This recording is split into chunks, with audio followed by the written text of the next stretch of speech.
வணக்கம். இன்றைய செய்திகளை விரிவாக பார்ப்பதற்கு முன்பாக முதலில் இந்த நேரத்திற்கான தலைப்புச் செய்திகள். திருப்பதி லட்டில் மாட்டுக்கொழுப்பு கலந்ததற்கு எந்த ஆதாரமும் இல்லை என்று உச்சநீதிமன்றம் அதிரடி.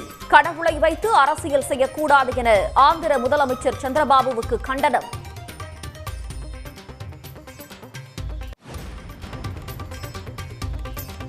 வடகிழக்கு பருவமழையை எதிர்கொள்வது குறித்து முதலமைச்சர் மு.க.ஸ்டாலின் ஆலோசனை.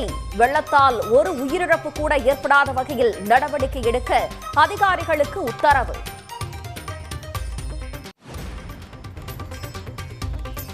பருவமழை தொடங்கும் முன்பே சென்னையில் மழைநீர் வடிகால் பணிகளை விரைந்து முடிக்க வேண்டும்.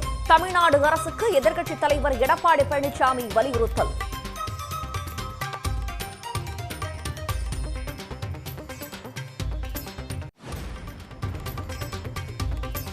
மதுரை, திருச்செந்தூர் உள்ளிட்ட பகுதிகளில் பலத்த காற்றுடன் கொட்டிய மழை.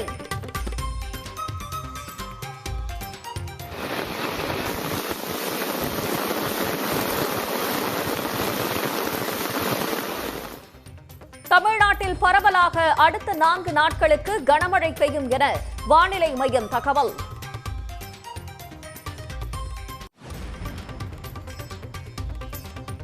ஒசூர் டாடா எலக்ட்ரானிக்ஸ் உற்பத்தி ஆலையை விரிவாக்கம் செய்ய சுற்றுச்சூழல் அனுமதி கோரி விண்ணப்பம்.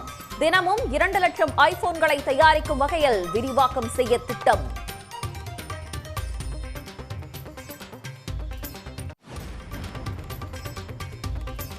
பழனி பஞ்சாமிர்தம் குறித்து அவதூறு பரப்பிய வழக்கில் இயக்குநர் மன்னிப்பு கேட்க உயர்நீதிமன்ற மதுரை கிளை உத்தரவு. எந்த தகவலையும் உறுதிப்படுத்தாமல் பொதுவெளியில் கருத்து கூறக்கூடாது என நீதிபதி கண்டனம்.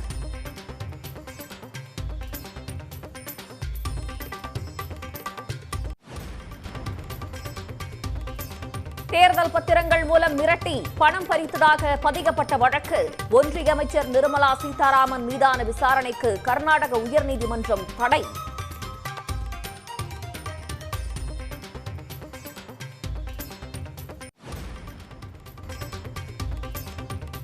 குஜராத்தில் 500 ரூபாய் நோட்டில் காந்திக்கு பதிலாக பாலிவுட் நடிகரின் படத்தை அச்சிட்டு மோசடி. 1.5 கோடி ரூபாய் கள்ள நோட்டுகளை கொடுத்து தங்கத்துடன் தப்பியவர்களை தேடும் தனிப்படை போலீஸ்.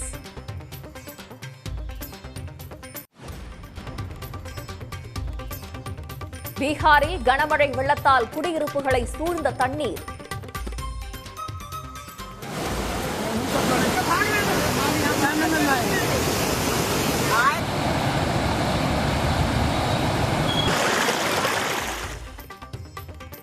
தடுப்பணைகளில் தண்ணீர் வெளியேற்றப்பட்டதால் 11 மாவட்டங்களுக்கு வெள்ள எச்சரிக்கை. இனி விரிவான செய்திகளை பார்க்கலாம். வெள்ளத்தால் ஒரு உயிரிழப்பு கூட ஏற்படாத வகையில் வடகிழக்கு பருவமழை முன்னெச்சரிக்கை நடவடிக்கை இருக்க வேண்டும் என்று அதிகாரிகளுக்கு முதலமைச்சர் மு.க.ஸ்டாலின் உத்தரவிட்டுள்ளார். வடகிழக்கு பருவமழையை எதிர்கொள்வது தொடர்பாக முதலமைச்சர் மு.க.ஸ்டாலின் தலைமையில் ஆலோசனைக் கூட்டம் நடைபெற்றது. தலைமைச் செயலகத்தில் நடைபெற்ற இந்த கூட்டத்தில் பேசிய முதலமைச்சர், கடந்த ஆண்டைப் போல் இந்த ஆண்டும் வடகிழக்கு பருவமழையை எதிர்கொள்ளும் வகையில் முன்னெச்சரிக்கை நடவடிக்கை மேற்கொள்ளப்பட்டு வருவதாக தெரிவித்தார். சரியான நேரத்தில் பொதுமக்களுக்கு வழங்கப்படும் வானிலை முன்னெச்சரிக்கையால் பெரிய அளவிலான சேதங்களை தவிர்க்க முடியும் என கூறிய முதலமைச்சர், அதற்கு தேவையான உட்கட்டமைப்பு மேம்படுத்தும் வகையில் தரம் உயர்த்தப்பட்ட மாநில அவசரகால செயல்பாட்டு மையத்தை திறந்து வைத்ததாகவும் குறிப்பிட்டார். பெய்த மழையோட அளவு எவ்வளவு என்பது அது பெய்கிற நேரத்திலே தெரிஞ்சாதான் அணைகளில் நீர் திறப்பு மேலாண்மை, வெள்ள முன்னெச்சரிக்கை தகவல்களை வழங்குதல் உள்ளிட்ட பல்வேறு பணிகளை சரியாக செய்ய முடியும். அதுக்காக நாம் இப்போ 1400 தானியங்கி மழைமானிகளையும் 100 தானியங்கி வானிலை மையங்களையும் நிறுவி நிகழ்நேர தகவல்களை பெற்று வருகிறோம். இந்த தகவல்கள் பொதுமக்களுக்கு அப்பப்போ கிடைச்சா அவங்க தங்களுக்கான முன்னெச்சரிக்கை நடவடிக்கைகளை திட்டமிட வசதியாக இருக்கும். அதுக்காக தான் ஒரு முக்கியமான செயலியை உருவாக்கியிருக்கோம். பருவமழை காலத்தில் முதியோர்கள், கர்ப்பிணிகள், பாலூட்டும் தாய்மார்கள், மாற்றுத்திறனாளிகள் ஆகியோருக்கு தேவையான உதவிகளை வழங்க முன்கூட்டியே திட்டமிட்டு மாவட்ட நிர்வாகம் செயல்படுவது மிகவும் அவசியம் என்றும் முதலமைச்சர் கூறினார். தாழ்வான இடங்களில் வசிக்கும் மக்களை முன்கூட்டியே வெளியேற்றி அவர்களுக்கு தேவையான குடிநீர், கழிவறை, தடையற்ற மின்சாரம், உரிய நேரத்தில் உணவு ஆகியவற்றை வழங்க வேண்டும் என்றும் முதலமைச்சர் மு.க.ஸ்டாலின் அறிவுறுத்தினார். வெள்ளம் ஏற்பட்ட உடனே அரசு இயந்திரம் எவ்வளவு விரைவாக செயல்படணுமோ அவ்வளவு விரைவாக செயல்படணும். ஓர் உயிரிழப்பு கூட ஏற்படக்கூடாது என்ற நோக்கத்தோடு செயல்படணும். அதுக்கு தேவையான நீர் இறைக்கும் இயந்திரம், மர அறுப்பான்கள், ஜேசிபி, படகுகள் போன்ற கருவிகளை தாழ்வான பகுதி பக்கத்தில் முன்கூட்டியே கொண்டு போய் நிறுத்தணும். பல்வேறு வெள்ளத்தடுப்பு பணிகளை வடகிழக்கு பருவமழை தொடங்குவதற்கு முன்னரே விரைந்து முடிக்கணும். தொடர்ந்து பேசிய முதலமைச்சர் வெள்ள தடுப்பு பணிகளை வடகிழக்கு பருவமழை துவங்கும் முன்பே விரைந்து முடிக்க வேண்டும் என உத்தரவிட்டார். மீட்பு மற்றும் நிவாரணப் பணிகளில் தன்னார்வலர்களுடன் இணைந்து பணியாற்றுவதற்கான முறையான செயல் திட்டத்தை மாவட்ட நிர்வாகம் உருவாக்க வேண்டும் என்றும் முதலமைச்சர் மு.க.ஸ்டாலின் அறிவுறுத்தினார். சென்னையில் மழைநீர் வடிகால் பணிகளை விரைந்து முடிக்க வேண்டும் என தமிழ்நாடு அரசுக்கு எதிர்க்கட்சித் தலைவர் எடப்பாடி பழனிசாமி வலியுறுத்தியிருக்கிறார். சென்னை அசோக் நகரில் கடந்த ஞாயிற்றுக்கிழமை மழைநீர் கால்வாய் பணிக்காக தோண்டப்பட்ட பள்ளத்தில் விழுந்து இளைஞர் ஒருவர் உயிரிழந்தார். பள்ளத்தை சுற்றி இரும்பு கம்பிகள் வைக்கப்பட்டிருந்த நிலையில் மது போதையில் 5 அடி ஆழம் இருக்கும் பள்ளத்தில் அவர் தவறி விழுந்து பலியானார். இந்நிலையில் சேலத்தில் செய்தியாளர்கள் மத்தியில் பேசிய எதிர்க்கட்சித் தலைவர் எடப்பாடி பழனிசாமி சென்னையில் மழைநீர் வடிகால் அமைக்கும் பணிகள் மெத்தனமாக நடைபெறுவதாக குற்றம் சாட்டினார். வேகமாக துரிதமாக மழைநீர் வடிகால் பணியை நிறைவேற்றப்பட வேண்டும். இன்றைக்கு வடகிழக்கு பருவமழையின் போது கனமழை பெய்தால் மழைநீர் வடிகால் வசதி முழுமையாக நிறைவேற்றப்படாமல் இருந்துவிட்டால் சென்னை மாநகரம் மீண்டும் வெள்ளத்திலே தத்தளிக்கும். மக்கள் கடுமையாக பாதிக்கப்பட்டு விடுவார்கள். தொடர்ந்து பேசிய எடப்பாடி பழனிசாமி ஓபிஎஸ் கட்சியில் இருந்து நீக்கப்பட்டவர் என்றும் அதிமுக என்றால் அது தங்கள் தரப்பு மட்டும்தான் எனவும் கூறினார். திருப்பதி லட்டில் மாட்டுக்கொழுப்பு கலந்ததற்கு எந்த ஆதாரமும் இல்லை என்று கூறியிருக்கும் உச்சநீதிமன்றம் கடவுளை வைத்து அரசியல் செய்யக்கூடாது என்று ஆந்திர முதலமைச்சர் சந்திரபாபுவுக்கு கண்டனம் தெரிவித்திருக்கிறது. திருப்பதி லட்டு விவகாரத்தில் உண்மை தன்மையை ஆராய வேண்டும், சிறப்பு விசாரணை குழுவை அமைக்க வேண்டும் போன்ற கோரிக்கைகளுடன் தாக்கல் செய்யப்பட்ட மனுக்கள் உச்சநீதிமன்ற நீதிபதிகள் PR கவாய், விஸ்வநாதன் அமர்வில் விசாரணைக்கு வந்தன. அப்போது திருப்பதி லட்டு செய்ய கலப்பட நெய் பயன்படுத்தியதாக எழுந்த சர்ச்சை குறித்து சிறப்பு புலனாய்வு விசாரணைக்கு உத்தரவிட்டுள்ள ஆந்திர முதலமைச்சர் சந்திரபாபு நாயுடு விசாரணை முடிவுகள் வருவதற்கு முன்பே அது குறித்து பொதுவெளியில் பேசியது ஏன் என்று நீதிபதிகள் கேள்வி எழுப்பினர். அரசியலமைப்பு சட்டப்படியான முதலமைச்சர் பதவியில் உள்ள சந்திரபாபு நாயுடு லட்சக்கணக்கான பக்தர்களின் உணர்வை புண்படுத்தும் வகையில் பேசியது சரியானதல்ல என்றும் நீதிபதிகள் கண்டித்தனர். லட்டு தயாரிக்க பயன்படுத்தப்பட்ட நெய்யில் மாட்டுக் கொழுப்பு கலந்ததாக கூறும் ஆய்வக அறிக்கை தெளிவாக இல்லை என்று குறிப்பிட்ட நீதிபதிகள் கலப்பட நெய் லட்டு தயாரிக்க பயன்படுத்தப்பட்டதற்கான முகாந்திரம் இல்லை என்றும் தெரிவித்தனர். உறுதியாகாத ஒன்றை பொதுவெளியில் சந்திரபாபு நாயுடு பேசியது ஏன் என்றும் ஜூலையில் பெறப்பட்ட ஆய்வக அறிக்கை குறித்து செப்டம்பர் மாதத்தில் திடீரென பேசியது என்றும் நீதிபதிகள் சரமாரி கேள்விகளை எழுப்பினர். அரசியலமைப்பு பதவியில் உள்ள சந்திரபாபு நாயுடு கடவுளை வைத்து அரசியல் செய்யக்கூடாது என்றும் நீதிபதிகள் கண்டனம் தெரிவித்தனர். இந்த விவகாரத்தில் ஆந்திர சிறப்பு புலனாய்வு குழு அமைக்கும் முன்பே முதலமைச்சர் பொதுவெளியில் கருத்து தெரிவித்துள்ளதால் சிறப்பு புலனாய்வு குழு விசாரணை நடத்த வேண்டுமா அல்லது ஒன்றிய அரசின் விசாரணை அமைப்பு அமைக்க வேண்டுமா என்பது குறித்து ஒன்றிய அரசு பதில் அளிக்க உத்தரவிட்ட நீதிபதிகள் வழக்கு விசாரணையை அக்டோபர் 3ஆம் தேதிக்கு ஒத்திவைத்துள்ளனர். தென் மாவட்டங்களில் பரவலாக மழை பெய்திருக்கும் நிலையில் தமிழ்நாட்டில் அடுத்த 4 நாட்களுக்கு கனமழை பெய்யும் என்று சென்னை வானிலை ஆய்வு மையம் அறிவித்துள்ளது. மதுரை மாவட்டம் மேலூர் மற்றும் சுற்றுப்பகுதிகளில் இன்று காலை அரை மணி நேரம் மழை பெய்தது. திருச்செந்தூர் மற்றும் சுற்றுப்பகுதிகளில் சூறைக்காற்றுடன் பெய்த மழையால் ஆத்தூரில் கோயில் திருவிழாவிற்காக போடப்பட்டிருந்த பந்தல் தூக்கி வீசப்பட்டது. ராமநாதபுரம், கீழத்தூவல், முதுகுளத்தூர், தூத்துக்குடி உள்ளிட்ட இடங்களில் பெய்த மழையால் விவசாயிகள் மகிழ்ச்சி அடைந்தனர். சிவகங்கை, காரைக்குடி உள்ளிட்ட இடங்களில் பெய்த சாரல் மழையால் அப்பகுதிகளில் குளிர்ச்சியான சூழல் நிலவியது. தேவக்கோட்டையில் 3 மணி நேரம் கொட்டிய கனமழையால் திருப்பத்தூர் சாலை, தலைமை தபால் நிலையம், தியாகிகள் ரோடு உள்ளிட்ட பகுதிகளில் முழங்கால் அளவிற்கு மழை நீர் தேங்கியது. தாழ்வான பகுதிகளில் உள்ள கடைகளுக்குள் தண்ணீர் புகுந்ததால் வியாபாரிகள் சிரமத்திற்கு ஆளாகினர்.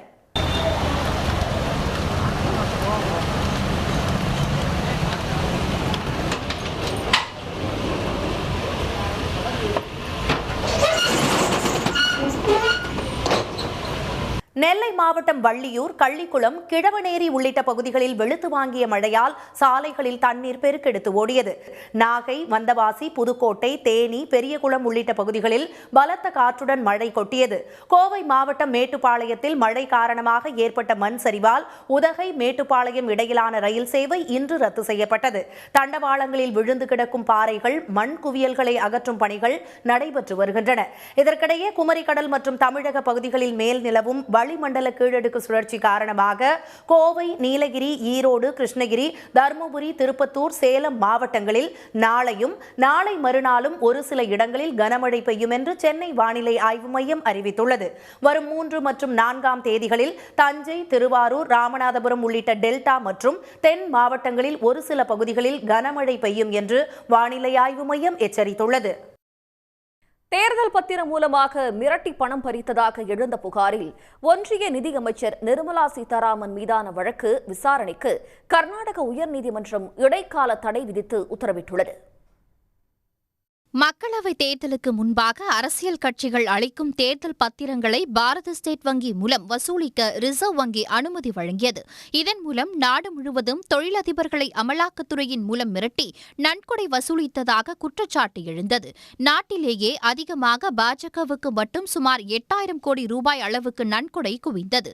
இது தொடர்பாக பெங்களூருவை சேர்ந்த சமூக ஆர்வலர் ஆதர்ஷ் என்பவர் அளித்த புகாரின் பேரில் சம்பந்தப்பட்டவர்கள் மீது வழக்கு பதிவு செய்ய பெங்களூருவில் உள்ள மக்கள் பிரதிநிதிகள் சிறப்பு நீதிமன்றம் உத்தரவிட்டது. இதையடுத்து ஒன்றிய அமைச்சர்கள் நிர்மலா சீதாராமன், JB நட்டா, கர்நாடக மாநில பாஜக தலைவர் விஜயேந்திரா மற்றும் அமலாக்கத்துறை அதிகாரிகள் உள்ளிட்டோர் மீது பெங்களூரு போலீசார் வழக்கு பதிவு செய்தனர். இந்நிலையில் இந்த வழக்கை CID விசாரணைக்கு மாற்றக் கோரி நீதிமன்றத்தில் மனு தாக்கல் செய்ய போலீசார் திட்டமிட்டுள்ளதாக தகவல் வெளியாகியுள்ளது. இதனிடையே தேர்தல் பத்திர மிரட்டல் விவகாரத்தில் நிர்மலா சீதாராமன் பதவி விலக வேண்டும் என்று காங்கிரஸ் கட்சியின் மூத்த தலைவர் ஜெயराम रमेश வலியுறுத்தியுள்ளார். जॉइंट सेक्रेटरी, डायरेक्टर, ये सब जो पदें होती हैं वो UPSC के माध्यम से रिक्रूटमेंट होता है. आप एग्ज़ाम देते हो, कोचिंग सेंटर जाते हो, IAS में भर्ती होती हो, ऑल इंडिया सर्विसेज में भर्ती होती हैं और उसके बाद ये अपॉइंटमेंट किया जाता है. पर पहली बार एक साथ जिसको कहा जा सकता है ना, ये मास लैटरल एंट्री था. 45 पद की एक विज्ञापन निकाला गया. பெங்களூருவில் செய்தியாளர்களிடம் பேசிய கர்நாடக அமைச்சர் பிரியங்க் கார்கே இதே கோரிக்கையை முன்வைத்துள்ளார். இதனிடையே நிர்மலா சீதாராமன் மீதான வழக்கு விசாரணைக்கு வரும் 22ஆம் தேதி வரை இடைக்கால தடை விதித்து கர்நாடக உயர்நீதிமன்றம் உத்தரவிட்டுள்ளது. தடுப்பணைகளில் இருந்து தண்ணீர் வெளியேற்றப்பட்டதை அடுத்து பீகாரில் 13 மாவட்டங்களுக்கு வெள்ள அபாய எச்சரிக்கை விடுக்கப்பட்டுள்ளது. இந்தியாவின் வடகிழக்கு மாநிலமான பீகாரில் திடீரென கொட்டிய கனமழையினால் ஏற்பட்ட வெள்ளப்பெருக்கு காரணமாக பல வீடுகள் சேதமடைந்தன. வாகனங்கள் மற்றும் சாலைகள் நீரில் மூழ்கியதால் பல இடங்கள் வெள்ளக்காடாக மாறின. பக்சர் மற்றும் பாகல்பூர் உட்பட கங்கையை ஒட்டிய மாவட்டங்கள் வெள்ளத்தால் பாதிக்கப்பட்டுள்ளன. தாழ்வான பகுதிகளில் வசித்த சுமார் 11 லட்சம் மக்கள் பாதுகாப்பான இடங்களில் தங்க வைக்கப்பட்டுள்ளனர். கோசி ஆற்றில் உள்ள பீர்பூர் தடுப்பணையில் இருந்து கணிசமான அளவு தண்ணீர் வெளியேற்ற பட்டதை தொடர்ந்து பீகாரின் வடக்கு மற்றும் மத்திய பகுதிகளுக்கு வெள்ள அபாய எச்சரிக்கை விடப்பட்டுள்ளது. தொடர் மழையால் கந்தக், கோசி, பாக்மதி, கங்கை உள்ளிட்ட ஆறுகளில் நீர்மட்டம் அபாய அளவை எட்டியுள்ளன.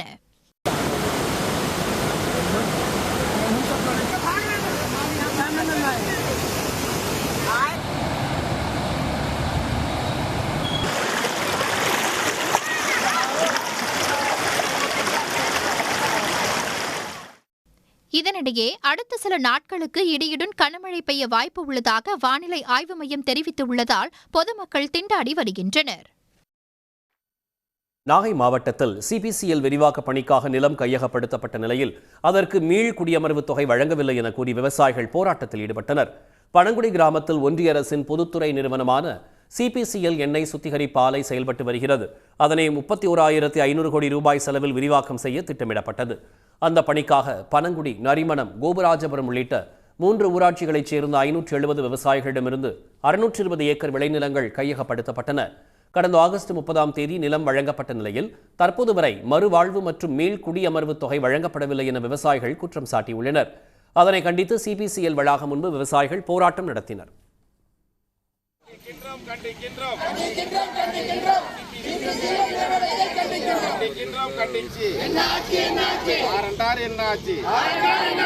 ஒரு மாசத்துல தாரன்னு சொன்னீங்க, 3 மாசம் ஆயிடுச்சு, இப்ப கொடுக்க போறேன்.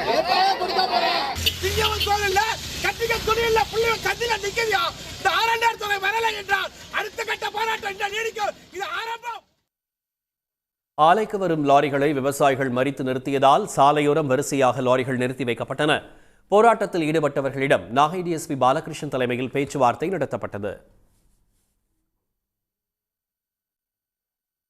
சிவகங்கை மாவட்டம் திருப்புவனத்தில் 1000க்கும் மேற்பட்ட கூலி தொழிலாளர்களுக்கு தினசரி கட்டுமான பணிகள் கிடைத்து வருவதால் கூலி தொழிலாளர்கள் எண்ணிக்கை கணிசமாக அதிகரித்துள்ளது.